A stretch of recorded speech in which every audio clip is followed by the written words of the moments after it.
It's been interesting because watching them film, they've quite quickly formed a nice camaraderie, the cast, so that's all fun. I'm just enjoying watching them all interact at the moment. I mean, some terrible things are going to happen to them, but you know, I'm not responsible. I am responsible for that. I'm directly responsible for that. Oh well.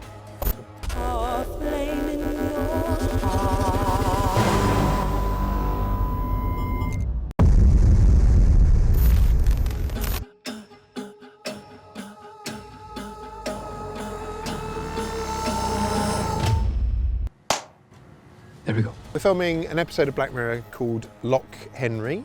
Every so often we do a Black Mirror that's sort of set very much in the real world, in the present day, kind of. The first question any platform, network, whatever, is going to ask is, what's the hook? This takes place in a small, what was a successful tourist attraction sort of village on the shores of a loch called Loch Henry, where a terrible crime happened many years ago, and our lead characters are interested in probing into that as part of a true crime documentary. Anyway, Turned out he tortured and killed people. it's building up to that. I haven't got your storytelling instincts. You tell it. I play Richard in this little rom-com, who is the father of the friend of one of the protagonists, but who himself perhaps was more of a protagonist in the past than he may seem now. Just control yourself. Control yourself. Oh, there's a bullet for you, Rich. And all of these other in there. Are you ready to die? I play Stuart, the local landlord and sort of single-handed tourist board of this sort of small, deserted, formerly busy tourist town. When I first read the show, it seemed to me a much more straightforward kind of horror found footage tale than it actually is. The more you kind of delve into it, there are layers, there are a kind of deconstruction of that sort of narrative, and it obviously being a Charlie Brooker show, it sort of twists on where it's going, where you expect it to go. Classic Charlie, we should just say that, shouldn't we? So I've never laughed out loud so much at a script on first reading, and it was just something that I was dying to be involved in. Incredibly inventive, incredibly human, is so full of heart and so full of humour, and it's scary as hell. I think when it comes to true crime, we have a fascination with, obviously we've always had a fascination with crime. I mean, crime stories have been, you know, popular since year dot. The true crime thing is I think we're all a bit fascinated by that at the moment. Yeah, Charlie puts a classic Charlie spin on it. But your dad never had all this stuff. He wasn't filming for broadcast.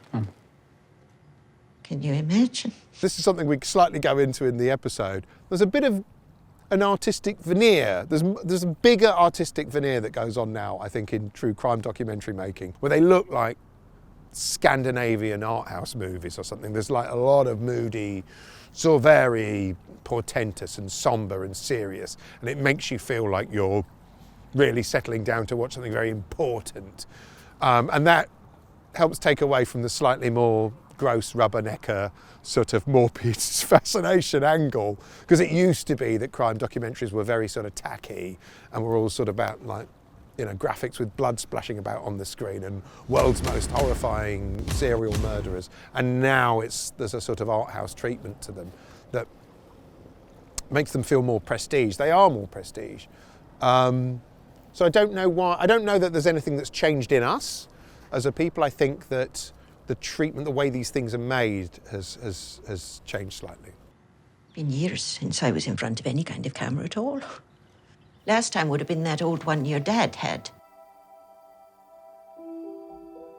It was always Scotland. It was always Scotland. It's partly one thing sometimes people say about Black Mirror. Sometimes people go, "Oh, it's gone a bit American now, isn't it? It's gone a bit American." And I'm like, well, like, Netflix have never said to me, "Can you make it more American, please?" Like, we like to showcase bits of Britain, bits of British culture now and then. And I thought, well, Scotland's such a shithole. You know, I'm sure Scotland is ashamed of this. So let's rub their noses in it and put this front and centre, or rather in the background of every other shot. It's so, I mean, I don't know what we're going to do. We're going to have to try and fix this in post. It's a disaster. Look at it. That was one reason. Was it's obviously it's good looking, isn't it?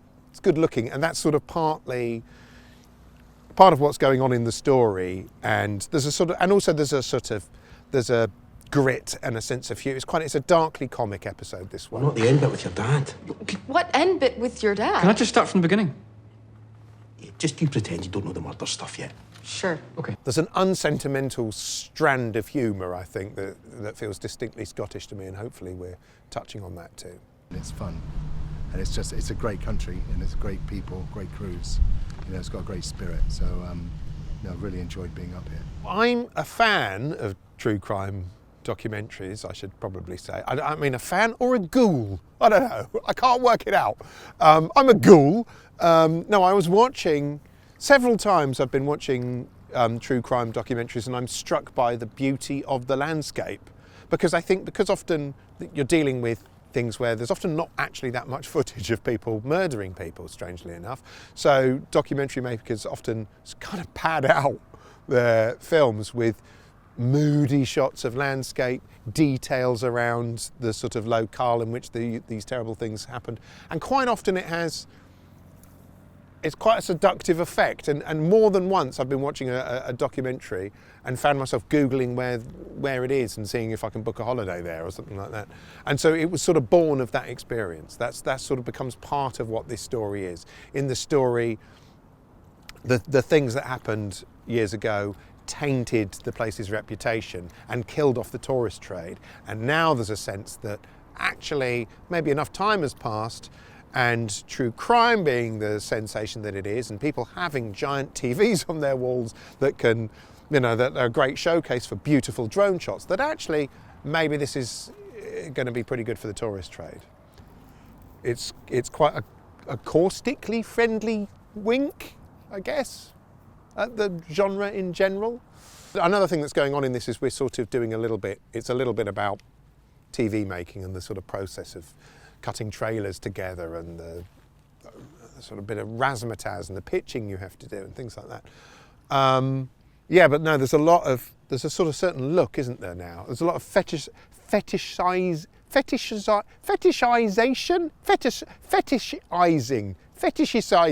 I can't say it. What I mean is there's a fetish for the texture of old media and things, like old video and film and stuff is sort of part of it as well, all of that sort of texture. Yeah, so we're sort of, there's sumptuous reconstructions crashing up alongside like a bit of video from like 1993 of a reporter with big hair sort of yapping on about a terrible skeleton that's been found. I don't know. Well, I've wandered off topic there, but they're kind of like a collage, aren't they, these days? It's a very dark comedy. There are moments of extreme funniness, but the undercurrent of the episode is the story of a serial killer or people going missing and the toll that's taken on this small town, and also the sort of general public's thirst for true crime. The whole experience has been lovely. It's quite a small cast. None of us had worked together before, but having worked with John Hannah now and Myhala and Samuel, it's been incredibly relaxed. We've got great chemistry. We're getting on really, really well. We've laughed so much, and Sam, the director, is, he's an actor's director. He really lets you get on with it. He's got great ideas and he's very approachable. So it's kind of been a bit of a dream job so far. So we've got 5 episodes in this season. I've deliberately gone out of my way to do something a bit different as well with some of the stories, because I wanted to sort of change it up a bit from not always being a show where someone's frowning at an iPhone. It's a red carpet for you, eh? We've been booked up for weeks, pal. Listen how packed it is. I think what I think Black Mirror hopefully has always done is done something surprising. When it's at its best, you don't quite know what you're going to get, basically. And so I wanted to change it up a bit, so it's maybe more different than it was in previous seasons, if that makes sense.